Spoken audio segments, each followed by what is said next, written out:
Hello.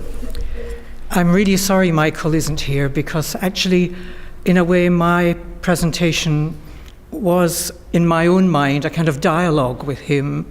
He was going to be talking about educational neuroscience, and that would have given you, if you're not educationalists, I don't know your background, some sense of where my concerns come from, because I'm not a neuroscientist. I don't have the capacity to judge neuroscience.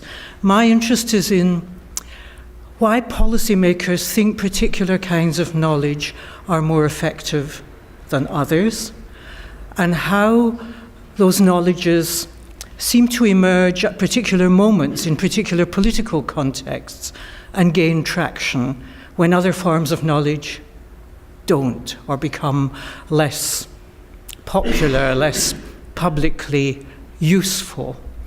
And I'm also interested in and have worked on what happens to these knowledges when they move from the policy world into the practice world, and the tendency that these knowledges have to become very simplified, to be packaged, and to then take on a solidity which is, in my view, the antithesis of scientific knowledge, which is actually uncertain, questioning, contingent, offering itself to criticism.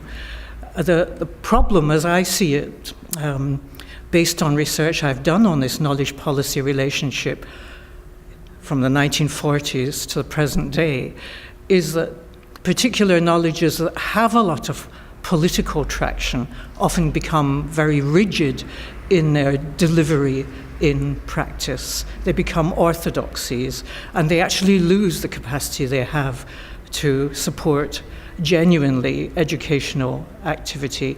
So you have to imagine Michael here, because I feel as though I'm having a contest with a straw person who's invisible, and this is slightly limiting, but I'll try in the discussion to fill in the spaces if he still hasn't arrived about what's happened in education. This slide is kind of an attempt to frame the whole presentation. It comes from one particular project called Knowledge and Policy in Health and Education in Europe. It looked at 11 different European countries, including Scotland, which is, of course, a European country, looking at the relationship between policy and knowledge, examining the backgrounds of policymakers, finding out what they knew, how they knew it, and how they saw it being translated into policy. And this overall picture is a kind of contextualizing frame for everything I'm going to try and say very briefly in the next 10 minutes or so. It's really making the point that knowledge changes, that it isn't fixed, that it's a construction, and that construction depends quite strongly on the surrounding policy environment, political context. It also makes the point that the people who produce knowledge change, that when we talk about scientists, we're not necessarily talking about the same people over a period of time, so that the authority of science differs according to that context.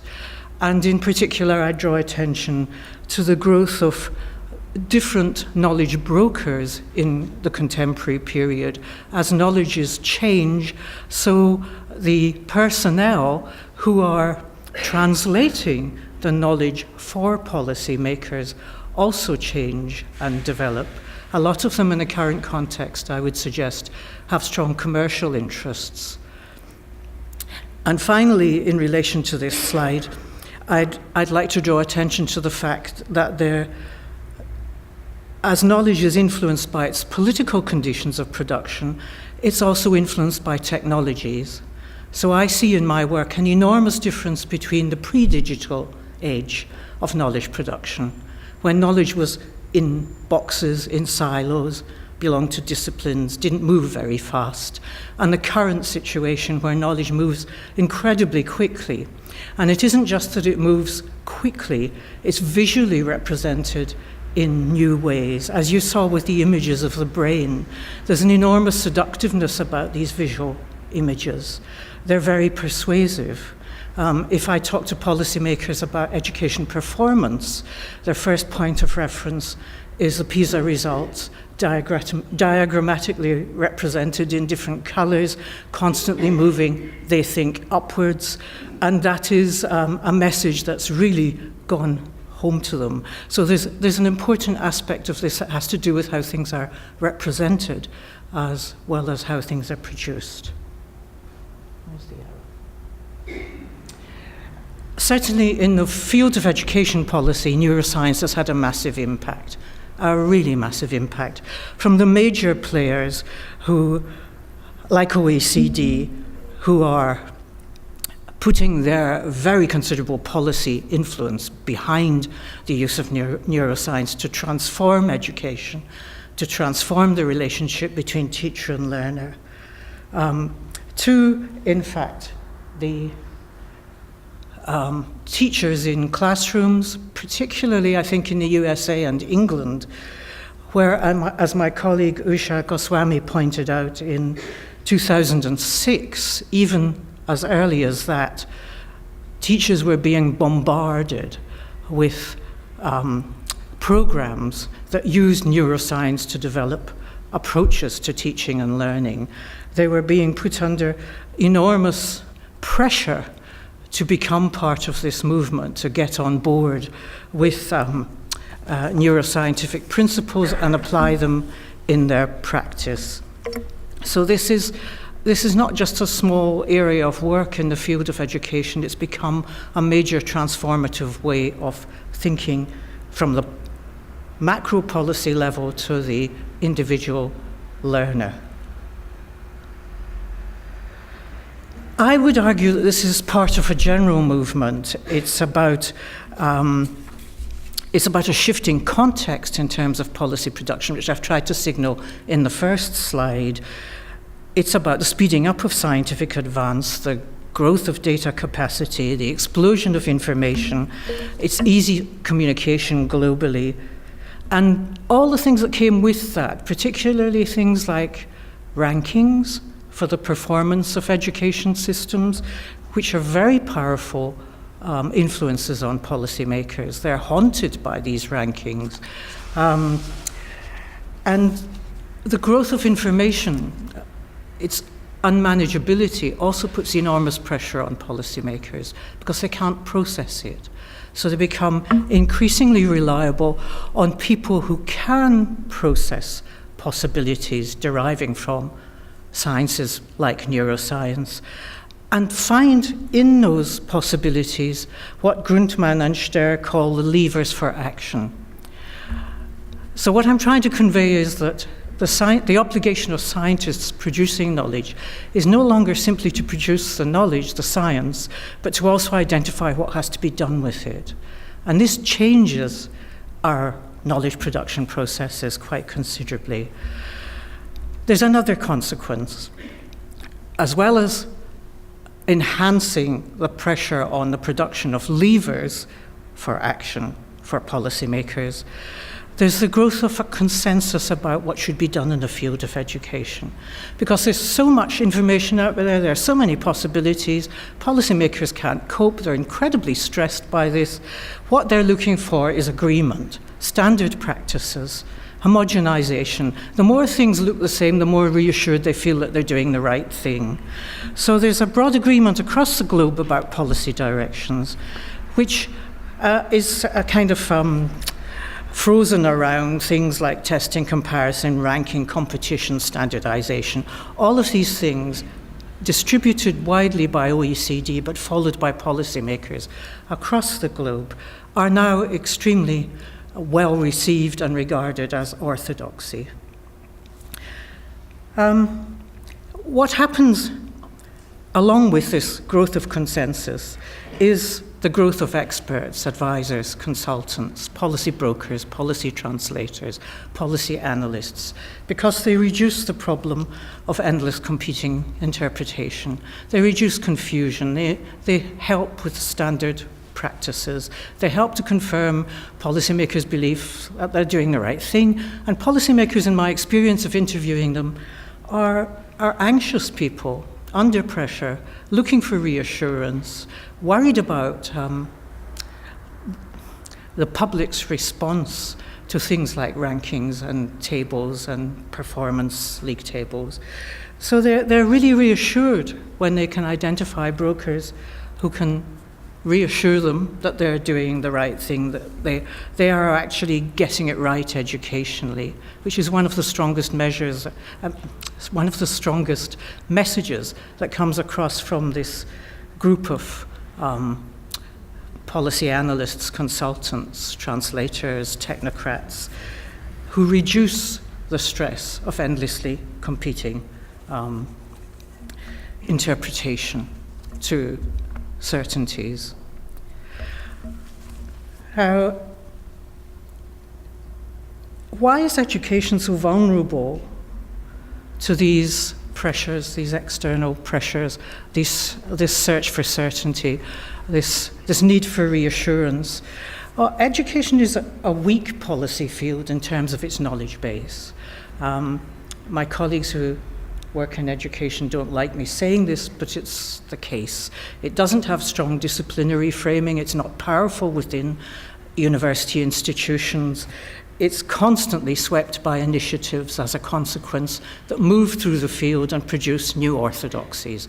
I've talked to teachers since the 1970s. The one consistent finding is that they are worn out by waves of initiatives. And there's never calm, cumulative knowledge production in the field of education.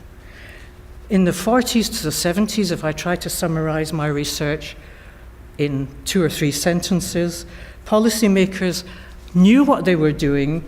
They based their knowledge on the science of intelligence testing, along with a system that reflected differences and promoted those differences. So they were using the science of measured intelligence and the technology of testing to create a system that they recognized and which, for the most part, they preserved. Those assumptions were challenged by new sciences, new developments in society in the 60s and 70s. We get a broadening of scope of social research to include class, gender, race, ethnicity. And we have human capital theory influencing policymakers to stop the waste of talent that selective education tended to produce. By the time we get to the 80s and 90s, I'm talking to policymakers who say, well, we're not getting anywhere with this. We're not compensating for society. There's still inequalities, and moreover, we actually need education to do more work for the economy. So you begin to get a revival of interest in testing, the growth of performance data, and the growth of evidence-based policymaking as an idea that promotes cognitive consensus, and then again the growth of consultants, brokers, and translators. And I'm going to end with some slides, a couple of slides, which illustrate some of my concerns about the growth of this cognitive consensus allied with the growth of policy brokers, policy translators who move from the science to the policy levers for action. This process of translation from knowledge to policy is enormously pressured. Policy is so public now, results are expected to be so constantly instant and constantly improving. It's target-driven, expectations are high, failure is really hard to conceive of. So when the national literacy strategy in England started to plateau after a couple of years of improvement, which any social scientist could have predicted, you get this response from one of the people who was responsible for the initiative. Literacy levels haven't risen, they have to have risen. We've put more money in, we've taken a year longer. Check the marks. Is the marking right? There's just disbelief that progression doesn't continue uninterrupted. If evidence show you what ministers have done in good faith is not working, your instinct is to find evidence that tells you you are right. So there's pressure on these policy translators. And interestingly, the pressure also is on the scientific community. It's never on the policymakers. It's on the scientists. You need to produce better engagement, better levels of engagement with policy. You have to input to government policy more, and you have to communicate what you know more effectively. So, as well as increased pressure, the responsibility for improvement lies not with the policymakers, but with the scientists. I think at that point I will end with the comment that scientists are therefore under increased pressure to engage with, respond to, meet policy directions and demands. And it's that element of my research which gives me some concern about the growth of the influence of neuroscience on education. Thank you.